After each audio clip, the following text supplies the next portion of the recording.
Corría el año 1877 y las huelgas de los ferroviarios, las reuniones y las grandes movilizaciones en Estados Unidos eran reprimidas por la autoridad a balazos, golpes y prisión.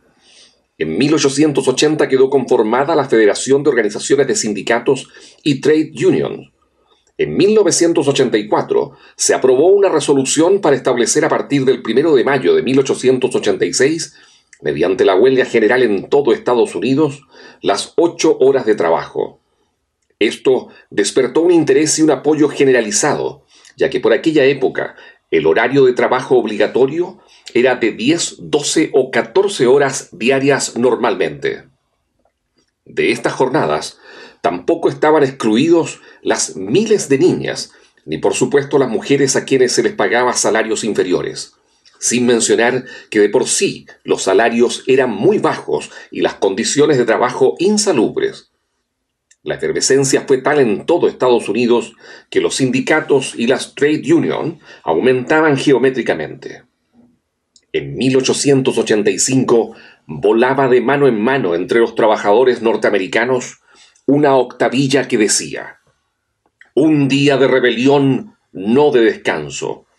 Un día en que con tremenda fuerza la unidad del ejército de los trabajadores se moviliza contra los que hoy dominan el destino de los pueblos de toda nación. Un día de protesta contra la opresión y la tiranía, contra la ignorancia y la guerra de todo tipo.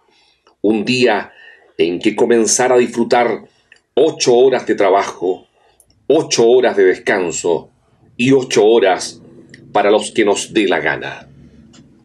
El 1 de mayo de 1886, la paralización de los centros de trabajo se generalizó. La huelga paralizó cerca de 12.000 fábricas a través de los Estados Unidos.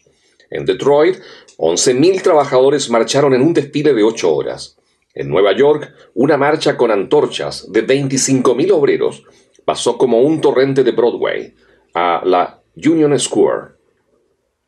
40.000 hicieron huelga. En Cincinnati, un batallón obrero con 400 rifles Springfield encabezó el desfile.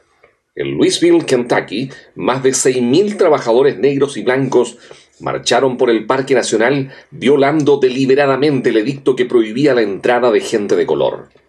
En Chicago, que era el baluarte de la huelga, paró casi completamente la ciudad. 30.000 obreros hicieron huelga, aunque empresas como en la fábrica de materiales de McCormick y alguna otra se dieron a la tarea de contratar rompehuelgas. El día 2 se realizó un mitin de los obreros despedidos de McCormick para protestar por los 1.200 despidos y los brutales atropellos policiales.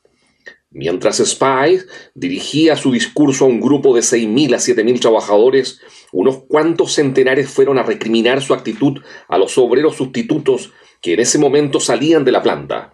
Rápidamente llegó la policía, cuya acción dejó 6 muertos y gran cantidad de heridos. La indignación ganó los corazones de los trabajadores movilizados. El periodista Augusto Spies, protagonista de estos hechos, corrió a las oficinas del Arbeiterzeitung y publicó allí un manifiesto que fue distribuido en todas las reuniones obreras. Comillas: si se fusila a los trabajadores, responderemos de tal manera que nuestros amos lo recordarán por mucho tiempo. Cierre de comillas. El 3 de mayo, el crecimiento de la huelga era alarmante. En el movimiento participaban más de 340.000 trabajadores por todo el país. 190.000 de ellos en huelga.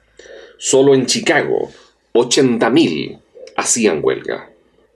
En este momento candente, el Arbeiterzeitung hizo un llamamiento a la lucha armada, como siempre lo había hecho, salvo que ahora tenía un claro tono de urgencia. La sangre se ha vertido. Ocurrió lo que tenía que ocurrir. La milicia no ha estado entrenándose en vano.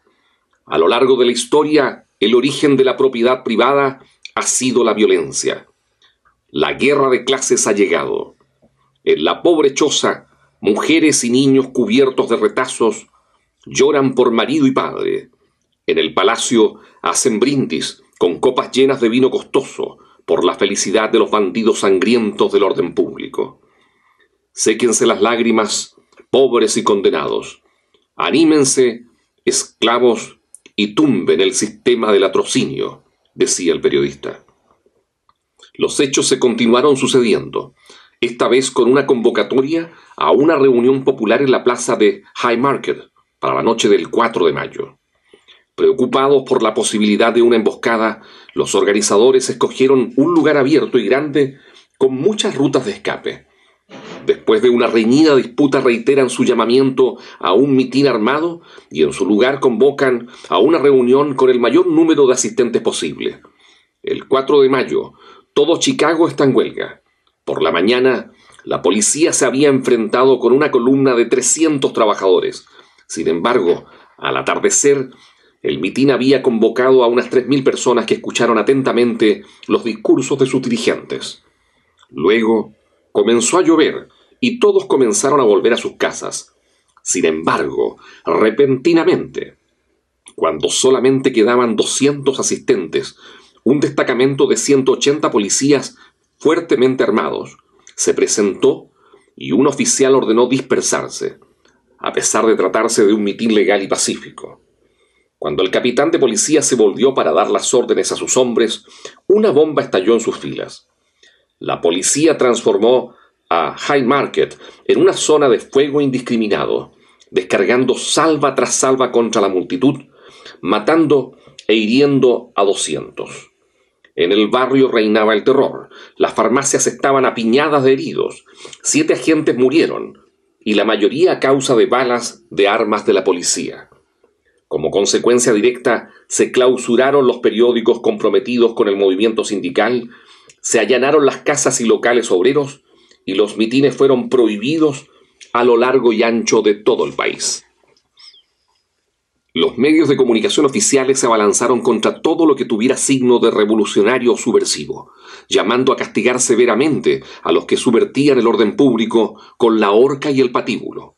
Al día siguiente, un grupo de trabajadores, desconociendo las prohibiciones decretadas, se reunió en Milwaukee, siendo fuertemente reprimidos por la milicia, acribillando a 8 trabajadores polacos y un alemán por violar la ley marcial.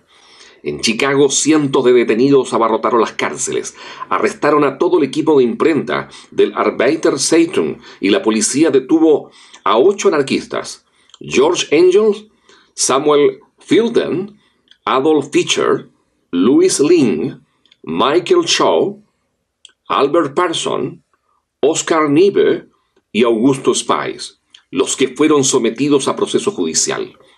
Todos eran miembros de la Asociación Internacional del Pueblo Trabajador, representantes de una tendencia que con los años se conocería como el anarcosindicalismo. Las crónicas de la época señalan que el juicio fue totalmente manipulado, en todos los sentidos, siendo más bien un linchamiento. Se les acusaba de complicidad de asesinato, aunque nunca se les pudo probar ninguna participación o relación con el incidente de la bomba, ya que la mayoría no estuvo presente. Y uno de los 2 que estuvieron presentes era el orador en el momento en que la bomba fue lanzada. No se siguió el procedimiento normal para la elección del jurado, que acabó siendo formado por hombres de negocios y un pariente de uno de los policías muertos. Tuvieron lugar una infinidad de manipulaciones, amenazas y sobornos para que se dieran testimonios ridículos sobre las conspiraciones. El asunto era simple y estaba todo muy claro. El mismo fiscal Grinnell, fiscal a cargo del proceso, lo dijo, comillas: la ley está en juicio, la anarquía está en juicio.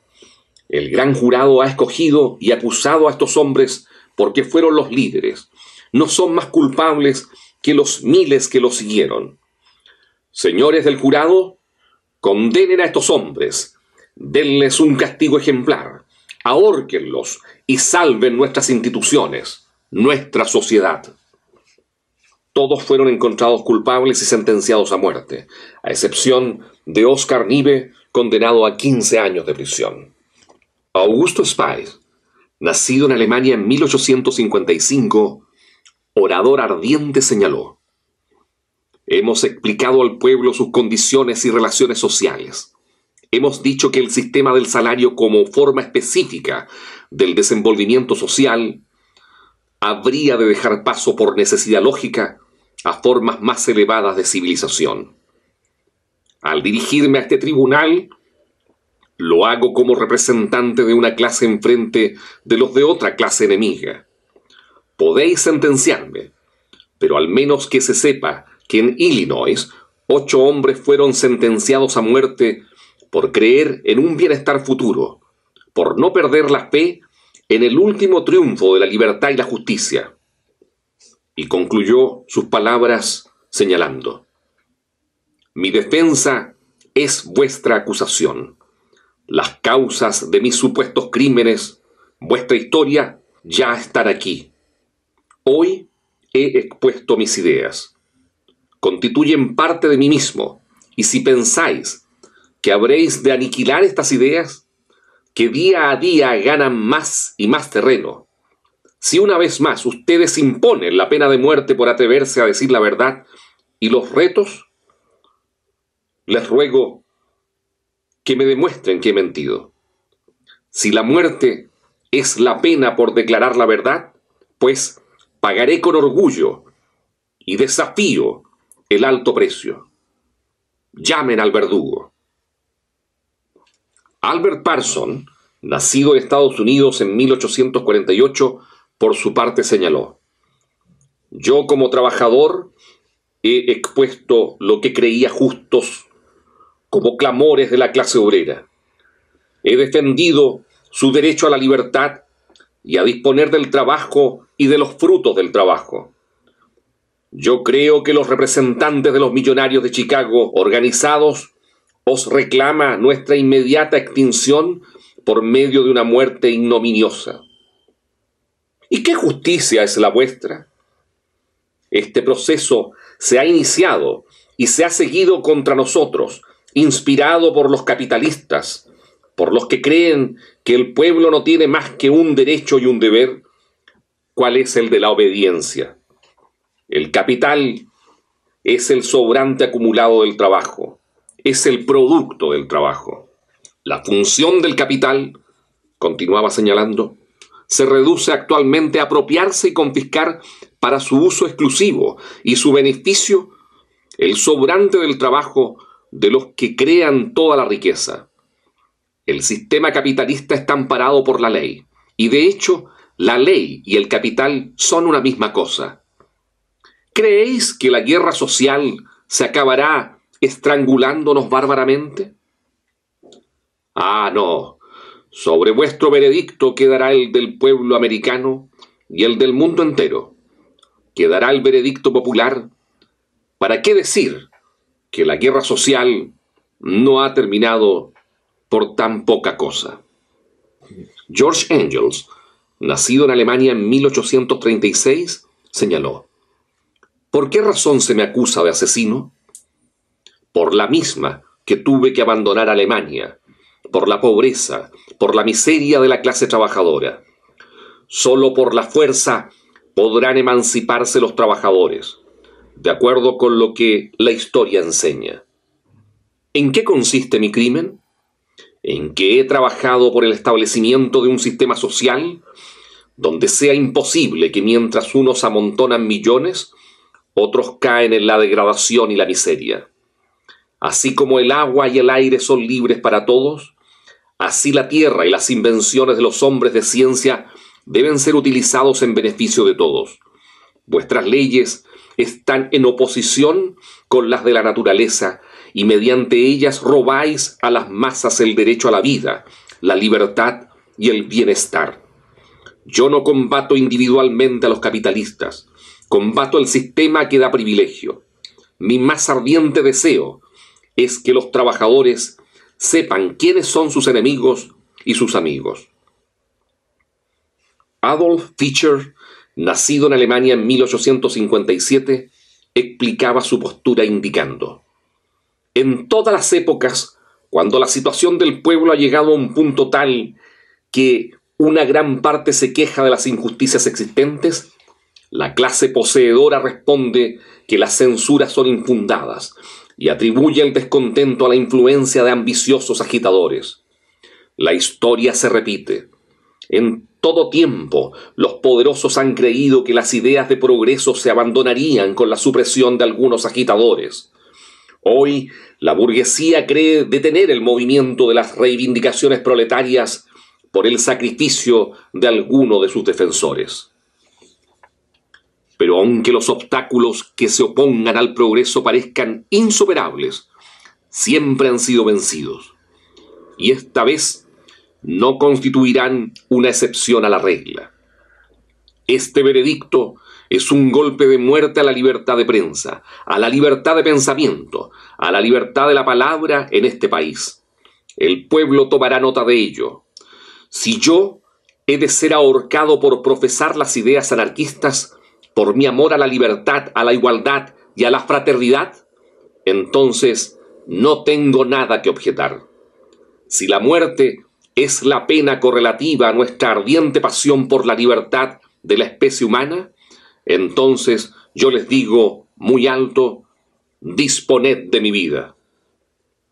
Louis Lingg, nacido en Alemania en 1864, culminó diciendo: para nosotros, la tendencia del progreso es la del anarquismo. Esto es la sociedad libre, sin clases ni gobernantes, una sociedad de soberanos en la que la libertad y la igualdad económica de todos producirán un equilibrio estable con bases y condición del orden natural.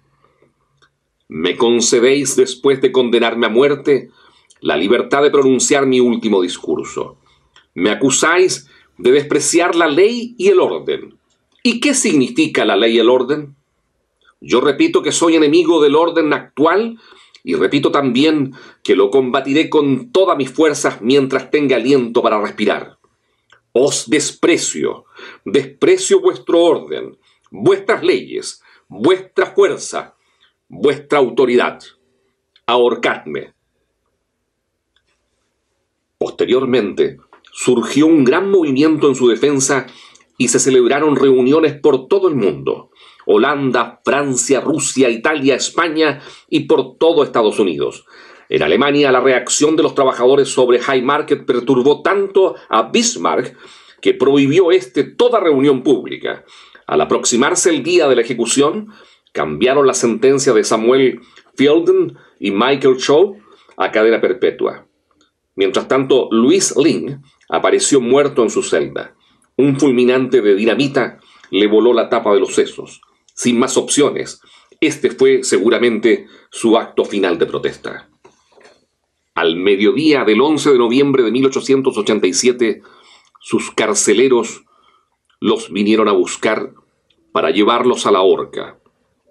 Los cuatro, Spice, Angel, Parson y Fisher, compañeros de lucha y de sueños, emprendieron el camino entonando la marsellesa anarquista, en aquel día que después sería conocido como el Viernes Negro.